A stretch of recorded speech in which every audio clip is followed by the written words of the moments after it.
All right, and good morning, everybody, and welcome to BCB Live, the safest station in the nation. Drive Safe Dave here, along with Double Check Dale. How are you doing, Double Check? Double Check is doing well today. It is Monday. It is a fantastic week going on out there. The fog has lifted a little bit. It's a little drier conditions going on. So it's all good, Dave. It burned off. It burned off. Yeah, it won't last very long here in Texas. Not when you hit 75, 80 degrees. It tends to go away. Yeah, it burns off pretty quick here, just like everything else out on this asphalt out here. Out here in the concrete. Yeah, the grass burns off. Everything burns off here. If given enough time out in the sun, your skin, you name it. I mean, your paint on your car, you know that tint, that fabulous tinted window. Let me tell you, it cooks here for a while. You have that very long here. Yep. It starts to bubble. The nice little bubbles in there, symmetrical. So, yeah. So I don't know where you are in the country today, and I don't know what you've got going on, but I'm just going to let you know that here it's going to be 80 degrees, and it's still warm. But you know what? We enjoy it. Yeah. We'll take every day that we can. We had some cool weather opening mornings, right? For the last couple of days, it's been pretty nice, crisp, right? Yep. We were, what we like to call fat man weather. Running around in the mornings, being nice and cool, right over there, Blake. Absolutely, I love the fat boy weather. Yeah, and that way, not a lot of sweating going on, just getting in and out of the car, and sticking to the seat. Yeah. Ooh. But anyway, good stuff. I'll tell you, this weekend, actually went to a 80s party this weekend with Sir Rick. You got a picture of that? Can you show that? I do have a picture of that. So Sir Rick and I teamed up in the 80s themed party, and there we are. Do we know can you guess who we are? I know who you are. What do you got, Blake? Blues Brothers. The Blues Brothers. There is Sir Rick and myself. We are Jake and Elwood Blues. Yep. Can't get a rubber biscuit. Yeah. We were on a mission from God. The Penguin. The Penguin. Yeah. So, had a lot of fun. Anyway, just representing there in the 80s. Cool dance floor, right? Yeah. Drive Safe Dave was out there doing some moves. I'm sure he was busting a move. Drive Safe Do Dave we have video of that? Huh? Do we have video of that? Yeah. We do have video of that. I don't have it today, but we do have video of Drive Safe Dave busting the move. I'm going to need that video this afternoon. Okay, we'll try to get it to you right away. I'm hot on that, right? Okay, hey, so a lot of things happened this weekend. Yeah. Football happened this weekend. Baseball happened this weekend. Baseball ended for the year this weekend. With a new champion, right? With a new World Series with the champion. Stros, Yep. right? Phillies fell in six games, right? Yep. And the Stros pitching always wins. Yep, pitching wins it. Pitching wins the series. I honestly thought, I know they had to play them anyway, but I thought they were going to win. Yeah, that's right. It's probably best they play them. I'm not a big fan. Don't get me wrong. I'm not a big fan. They're rivals of my team, right? In-state rivals. So, not a big fan of theirs. But I kind of knew they were going to win. It's easy to say that when you look back. Yeah, that's right. After it's been crowned, it says, I knew that was going to happen. That was an easy pick. I was hoping Bryce Harper would push him also in the college football, a lot of upsets this weekend, weren't there? Top 10 got Alabama a little turbulent, right? Yep. Bama fell. Tennessee fell. My Horned Frogs are still undefeated. Yeah, they are. Syracuse fell. Yep. No, Clemson fell. Clemson, number 4, fell. There was a lot of top 10. A little bit of turbulence going on. I think your Horned Frogs are going to move up pretty good. I believe they're number 4 now. I think they're going to move up. Oh, did they make 4? I believe so. Yeah, I'll double check that, but yeah. Yeah, they move up. And I'll tell you, it looks pretty interesting. With Alabama with 2 losses, I don't see them making the playoffs. I don't see them making the playoffs. You got Ohio State and Michigan yet, and they got to play each other, so one of those will probably go away. So, just saying. Oh, they are at 4? They are ranked sir. at 4? Good for them. It's about time they got a little recognition over there, that program. So who's the top 4 then, quick? It's got to be Georgia. Georgia, one. Ohio State, Michigan, and probably TCU would be my guess. Yeah. Just, anyway, well, Tennessee probably didn't fall too far. They aren't top 4. You could take that loss. They aren't going to be top 4 anymore. Yeah. So, I mean, right Georgia, now, Ohio State, Michigan, TCU, Tennessee. Top 5. Tennessee went to the 5. So he's going to, they got an opportunity to move up when Michigan and Ohio State play. That's right. But anyway, interesting going on. I will tell you that I am announced, glad to report the Cowboys did not lose this weekend, having it be a bye weekend. So they didn't win either, but they didn't lose. They didn't lose. So record stays the same. Just as many wins. No more losses. That's this week. Yep. Next week's a new week, and they'll see what they can do. Yeah, then. absolutely. Another thing that I wanted to report, and I joined today, there is a fitness challenge. Do you have that? Put that up. And it is raising vet suicide awareness with push-up challenge. So what they're asking is to log in real quick. You can go there and log in to what's the group's name? I signed up today, and it is 22 push-ups a day for 2022 for the month of November to raise awareness for suicide among veterans. It is a higher number. Yeah. Veterans are more prone to commit suicide. And it is an opportunity for everyone, not only in it. Yes, I will be doing 22 push-ups a day. It'll take you about 3 different sets or 3 it doesn't different matter. sets. As long as I get 22 of them in today, I could do 21 sets. As long as I get some sets in. And you know what? Tomorrow I'll be doing them on the air. I'll be doing my 22 on the air. So I'll do them here on the show. Yeah, it's really easy for me to say because it'd probably take me about 15 sets also to get to 22. Yeah, it'll get to 22. So we will be doing a choice. We have joined also the push-up challenge. So I want everybody to take an opportunity to jump in. It is Fit to Pass. Fit to Pass. That's right. Fit to Pass has challenged everyone for 22 push-ups a day. Not a lot. No. Not a super lot, but it is 2022. So they want everybody to jump in and just bring the awareness together. All right, what we're going to do is we're going to bounce out of here.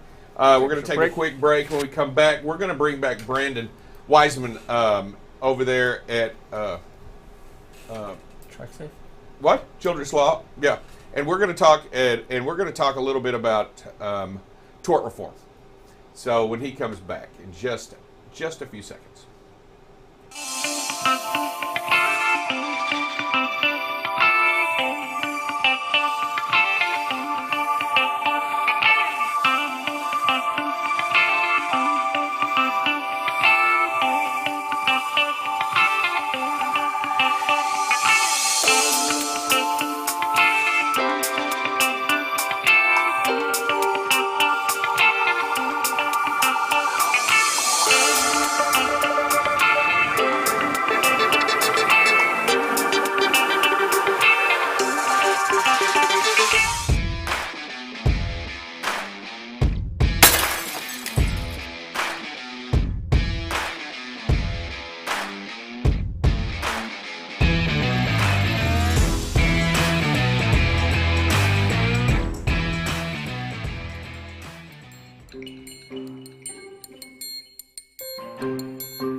Sir Rick here, reminding you to tune in to our new segment called The Sledgehammer, featuring those who make a legal difference in our industry.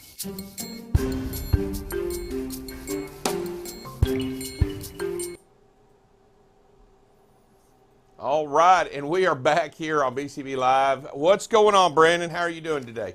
Hey, Dave, doing well. Thanks for having me.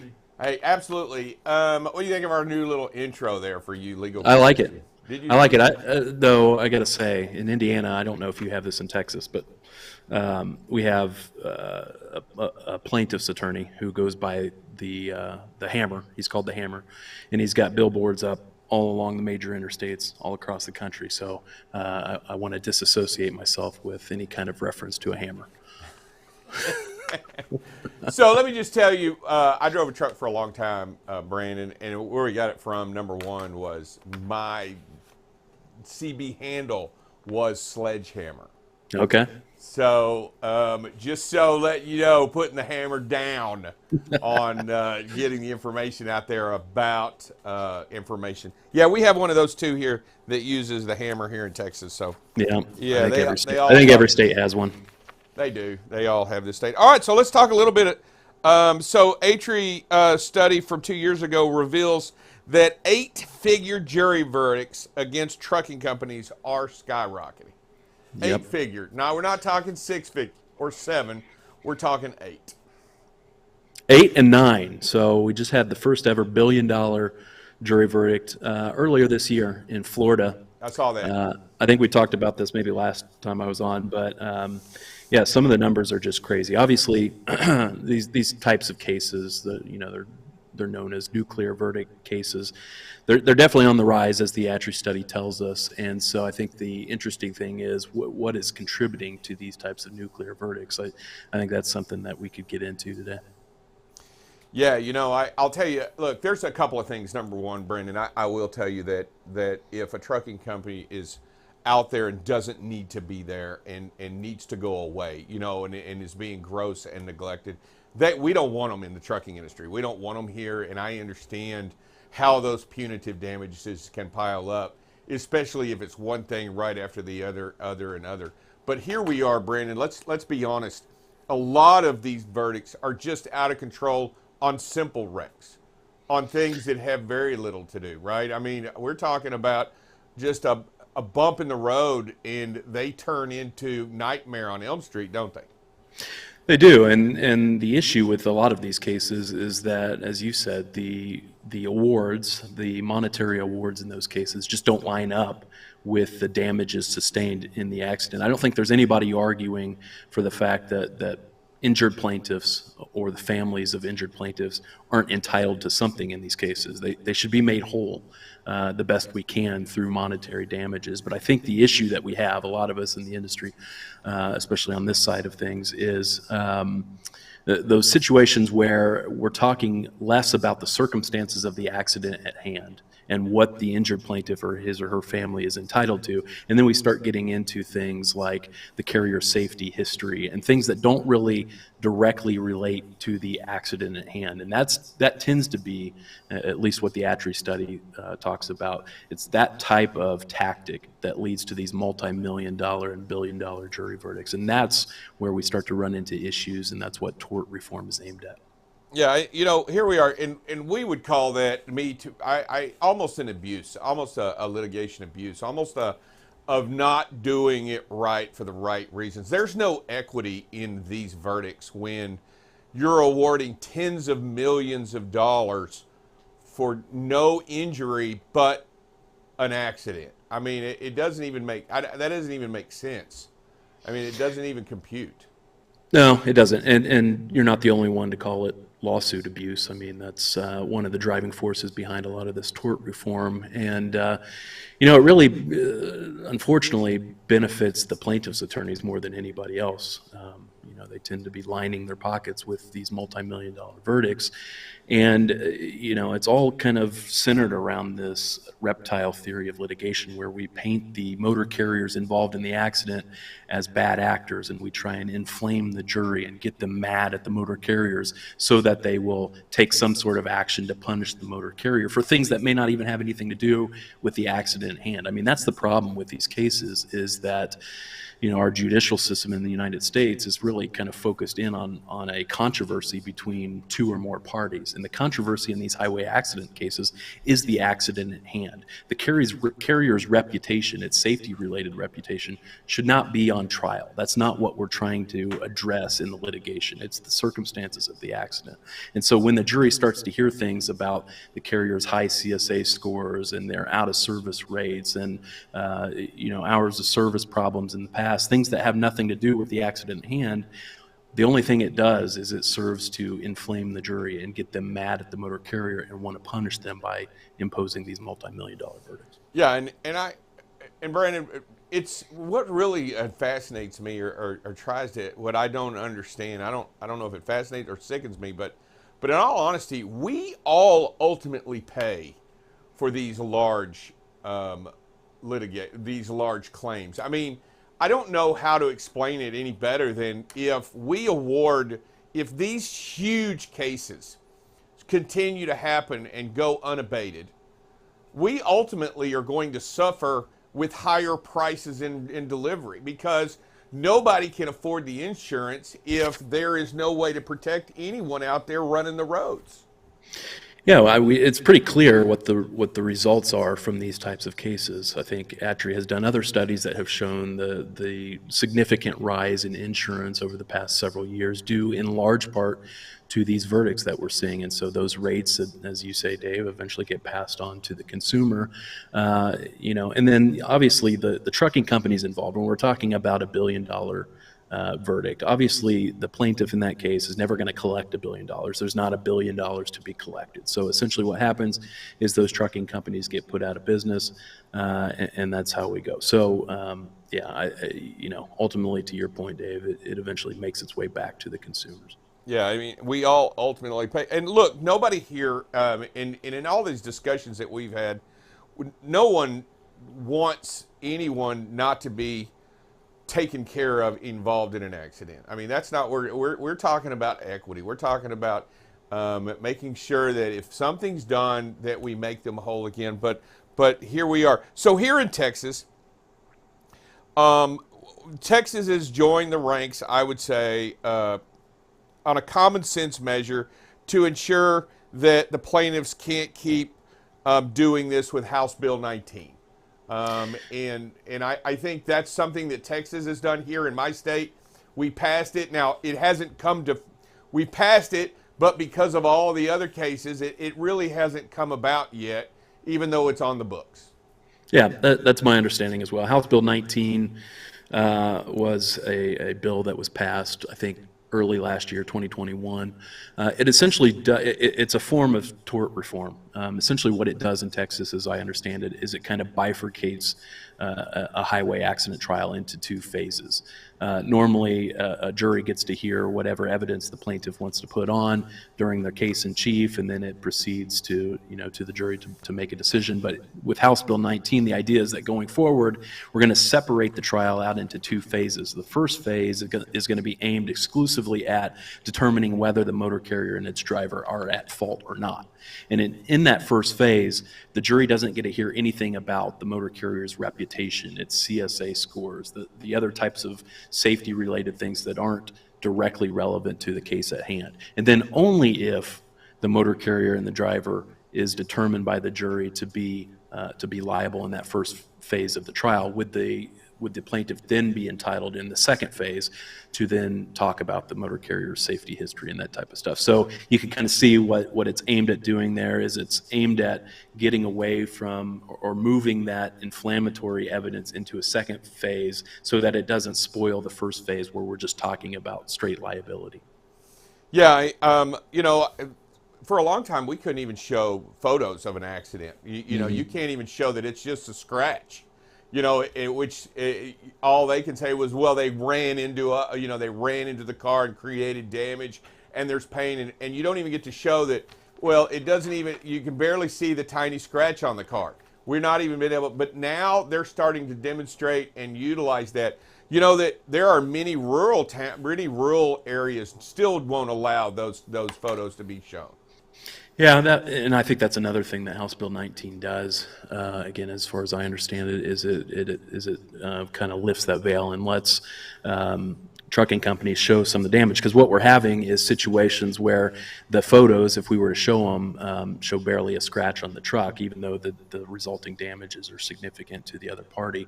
But the idea is, hey, let's at least give the jury the full picture here of how serious of an accident this actually was based on the photographs. Let me ask you a question. Now I know Texas has done that, and this is a good proving ground for how this is going to play out over time. How are we able to put this into a federal type tort reform instead of this whole state by state and action by action? It would be really good if we could get a federal type law into place here on this. Wouldn't it be, Brandon, don't you think? Yeah, it's difficult from what I understand. these types of, administration of the judicial system is kind of left up to the states in how we kind of look at federal and state relationships in our country. And so when it comes to administering how we're going to let the flow of these cases go, that's always traditionally been something that's been left up to the individual states to tackle. Now that leaves open the possibility of what we have today, which are these areas that pop up, which we call judicial hellholes, where things just run amok. Texas has historically been known as a judicial hellhole for the reasons that we've already talked about. So that's the risk you run when you leave it up to the states to handle this kind of on a state-by-state basis. So if we were to get some kind of federal legislation on this topic that kind of levels the playing field from state to state, I think that would be great. Whether that's likely to happen, I'm less optimistic about it. I will tell you, I think one of the things that we talk about, Brendan, I think it's important that trucking companies and anybody in this industry get involved in their trucking associations, right? And lift up a voice, because I think it's important that the state houses and the state legislators, and they realize just how many of their constituents are in this industry. And if they want to stay elected, it's important that they hear our voices, right? Yeah, that's right. And Texas is the perfect example. We do our own podcast for TruckSafe.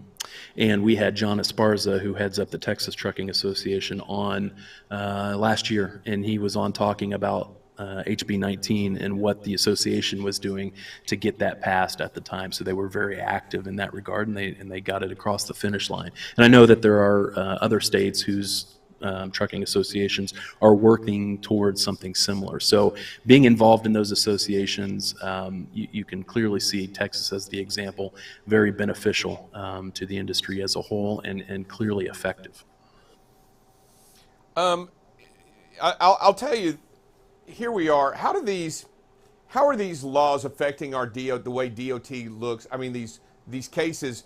Ultimately, we have to turn around and look back at ourselves, right? At our DOT compliance, what we need to do, and what we need to do to shore up our positivity. I mean, to shore up ourselves against these, right? I mean, herein lies, we have huge corporations and financial institutions backing these lawyers to just go after trucking companies. What do trucking companies need to do to better themselves to go forward?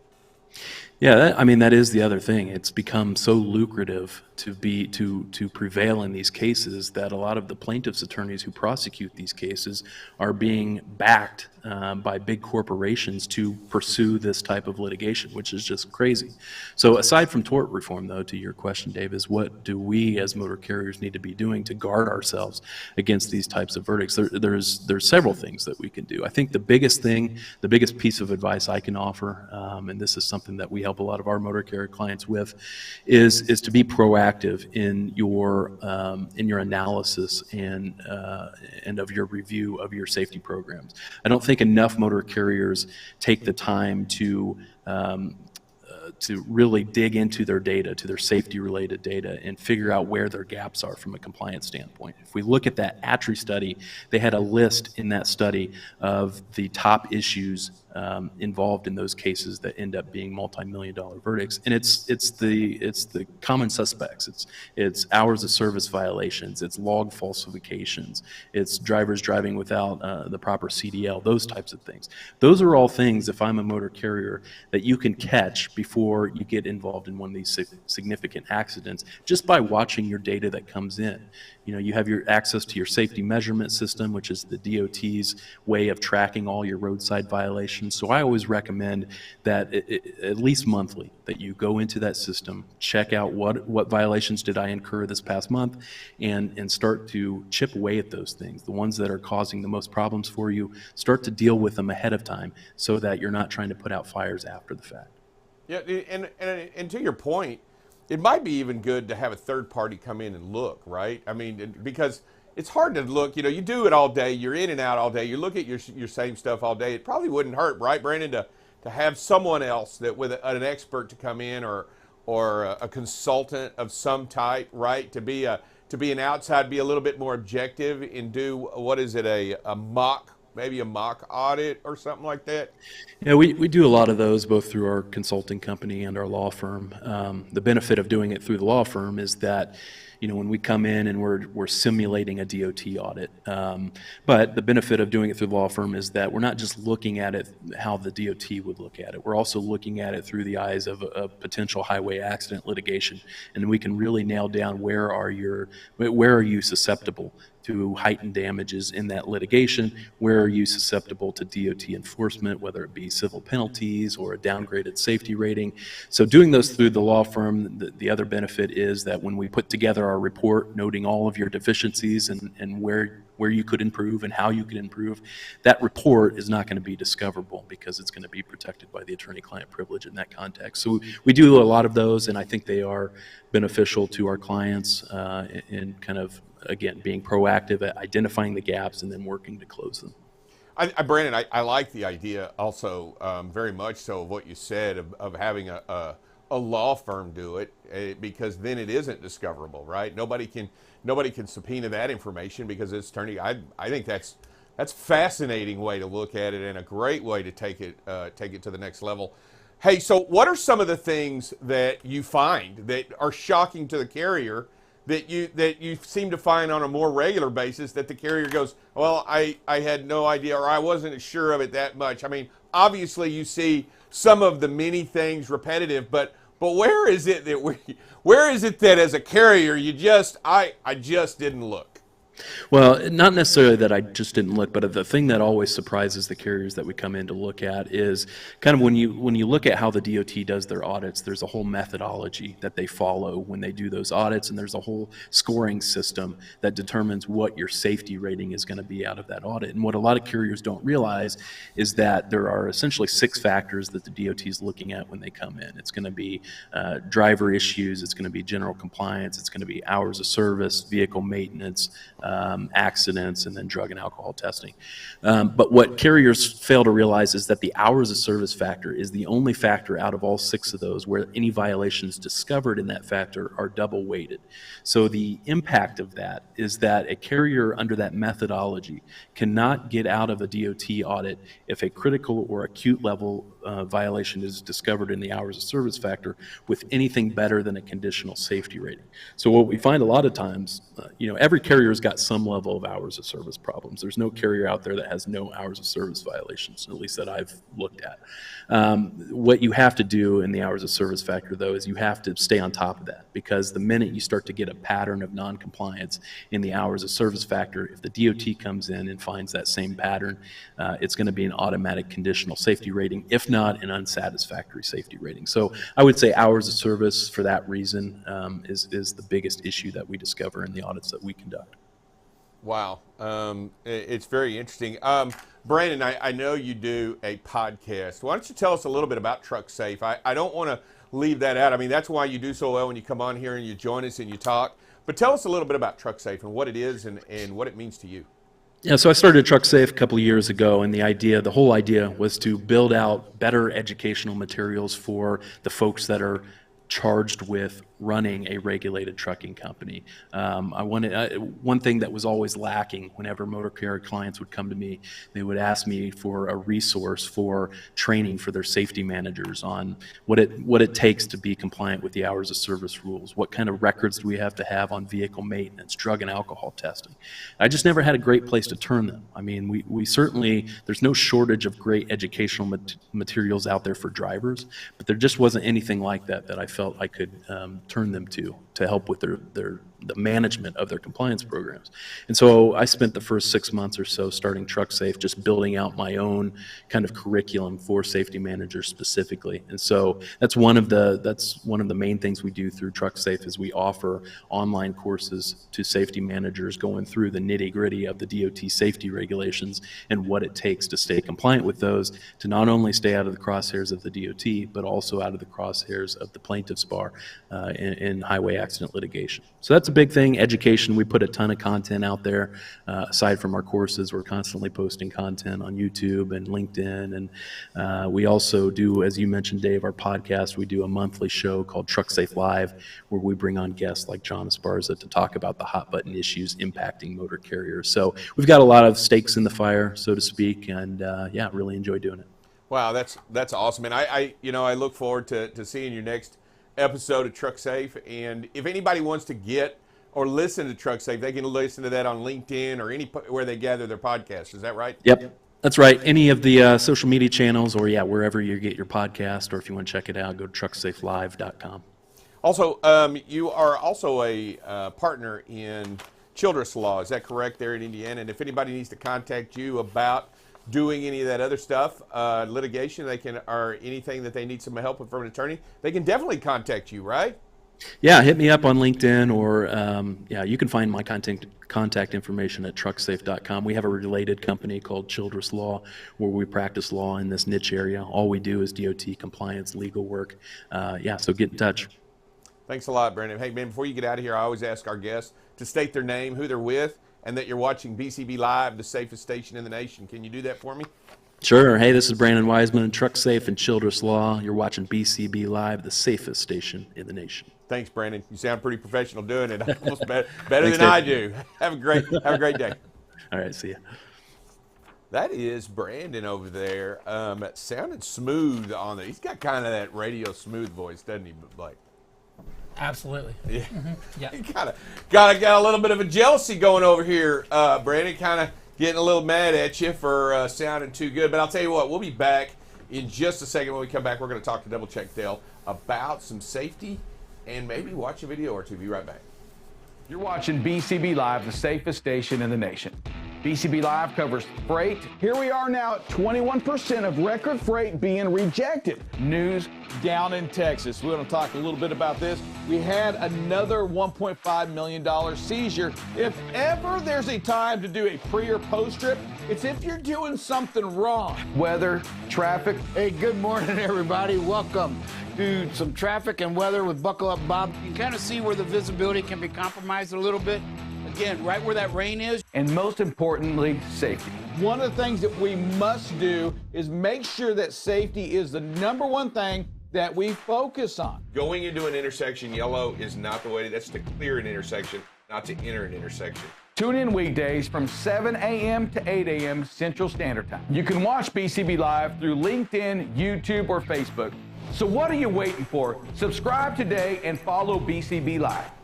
All right, everybody, and welcome back to BCB Live, the safest station in the nation. Drive Safe Dave here, along with Double Check Dale, Bam, and Blake Man on the board. So we're talking a little bit about the American Transportation Research Institute Crash Predictor Report. That's really it. Crash Predictor Report. You said a mouthful there, but yeah, I mean, and so what they're doing is taking, we have all these metrics now, and they're taking them and using algorithms and stuff like that, and learning how to predict, what drivers are at risk, what behaviors are at risk, and they're really quite accurate. And so, I mean, we're looking at driver behaviors, driver violation history, convictions history, and driver accident history. And when they put them all together, they start getting a more complete picture of who's at risk for that. And so companies, have a little bit of a heads up, hey, we need to start counseling, we need to start thinking about coaching and looking at these different drivers that meet that. Actually, ATRI has put this report out, I think, 4 times before over a period of time. They go over several years. About every 4 years. About every 4 years. And then they put this up, and I'm telling you, it's pretty accurate. Yeah. I mean, it's pretty incredibly accurate. Yeah. And, of course, it's past data, so it has no other way than to be accurate because it is all past data. But what they're trying to demonstrate is that there is leading indicators that you have within your company as a carrier to understand just where you may be impacted negatively going to a crash. Yeah. Whether it be age, whether it be gender, whether it be traffic tickets, whether it be former accidents. It all plays a huge part in understanding where you are on the risk scale. Because it's not taking data, it's not just throwing darts at a board. No. It's going back and looking at all those. We're going to be talking about it a lot this week Yes. This report is available to you on Atri to go and pull yourself and take a look at it. I think it's important that you look at it and that you understand that, believe it or not, that a person that reaches out and touches the fire and burns themselves and doesn't ever want to do that again isn't necessarily true or apply to a person that's had an accident. Right? I mean, because people that have had accidents typically have a greater chance of having them again than somebody that hasn't had one at all. Yep. So, and I know that sounds crazy. Now, this doesn't mean that, and please, I did not say this. You did not hear this on BCB Live. I did not say that you are guaranteed, that it meant you must have an accident, right? That's right. I believe, and I here on BCB Live, we believe that there is a way to not ever have another accident. Yeah. And it was interesting listening to our guest today, Brandon, talking about, carriers looking at themselves. And really that's what this is carriers looking at themselves, drivers looking at themselves and going, hey, this is why I'm at risk. This is what I need to do or what I should do based on past histories to improve and to lower that risk. And so, sometimes it's a painful look, but we got to do it. It is it means something. Go out there, go look at the report, and then you'll be able to look at it with us through the week because we're going to be looking at different parts. We're going to be looking at different sections, and we're going to be showing some pretty weird and crazy numbers. Used to you would think the tailgating would be always going up, but it seems to be going down a little bit because we truly believe that technology has come into play, and technology and education. Education and technology, but I think crash mitigation systems are starting to work. Yeah, it'll be real interesting next time they release this report because every year we seem to get better and better mitigation stuff on our trucks, and so it'll be interesting to see how the trends look at that. Mitigation works, but it still has a driver, and its driver still has to make good decisions. The biggest mitigator at all is the person holding the wheel. Yeah. And making good decisions, and we all know that, we all understand that, and we all get it.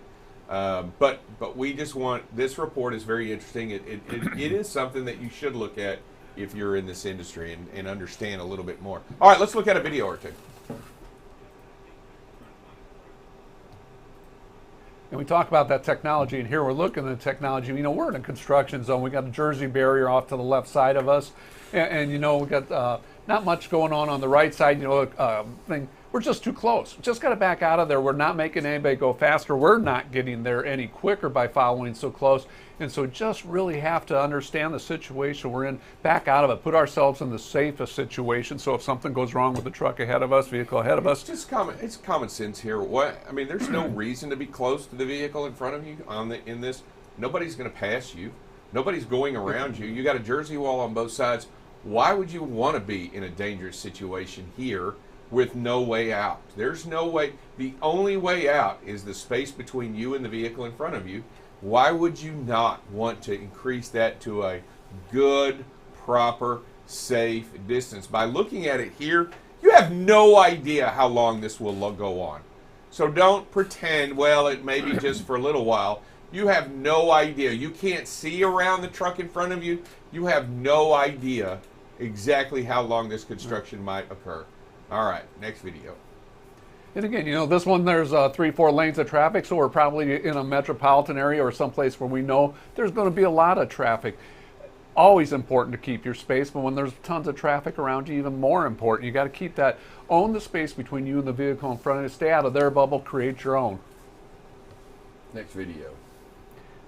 More of the same today. And like I said, it's one of those things. We have the technology. We have to understand how to use it, and then use it wisely. When it's telling you they're too close, you're too close. You need to back out. You need to create that space. So if something goes wrong, you're not gathered up in it. And we continue to talk about this area between you and the vehicle in front of you. We all make this mistake. Yeah. Absolutely. We all make this mistake. We're not sitting here on an ivory white tower saying, oh no, look. What we are saying is take a real honest look at the distance between you and the vehicle in front of you and do something about it. Yeah, I mean, the speed in all these has been below the speed limit. So I mean, speed, but it takes two parts: speed and space. And so even though the speed may be below the speed limit, it's still not slow enough to create that space between you and the vehicle head. Next video. Oh no! Don't say it. Don't say it. I wore my shirt today because I thought we were going to go a day without it. Stop means stop. But Dale, it's closed. Yeah, I go through this intersection every day. I know nobody's around. I mean, come on, man. There's nobody out here. That's right. Why is there even a stop sign there and a blinking red light? Yeah, why would they put those lights up there? Is it Christmas decorations? No, it's not. It's there to get your attention, to let you know intersections are dangerous. By the way, I'm just going to break it to everybody. They put those lights up there because something bad has happened. Yep. I'm just letting everybody know that. I mean, you may not think that. You may think, oh, they just come with the intersection. Yeah, that's right. They don't. They're just an add-on. They're not. Okay. What happened was a bad accident happened there, and somebody said, you know what, an officer said, you know what, we've had 2 or 3 of these this week. Maybe we need to do something different. Yeah, that stop sign isn't getting it done. That stop sign's not getting it because nobody's stopping. So they go out and they put blinking red lights, and rumble bars, and just stuff to get your attention. I mean, what else should they put out there for you to stop at the stop sign? I mean, really would like to know, does it take a policeman or a gate? Or we're going to have to get to gates. Is that what's going to happen? We're going to have to get to gates. We're going to have gates at all stop signs so that once your vehicle comes to a complete stop, the gate will be lifted and you can proceed. Is that what we need to do? Because I'm not sure what needs to transpire, but your honor system ain't working. No. Why have I got this on? Because stop means stop. Stop means stop. And it's over my heart. And it's important. It's important. It's on my heart right now. Intersections are so dangerous. Heavy. The stop sign is weighing heavy on my heart right now. I just want y'all. Oh no. Because nobody watches it, regards it, or obeys it on a regular basis. Yeah. Do a better job. Look, we get you to make mistakes. Don't make one today. Yeah. We know you get in a hurry. We know it's an intersection you've been through before. But that doesn't make it okay. All right, everybody, be out there. Be safe, be careful, be mindful. Remember, this is BCB Live. The safest station in the nation. And we want you to be safe, and we want you to get home every single time. We'll talk to y'all tomorrow. See y'all.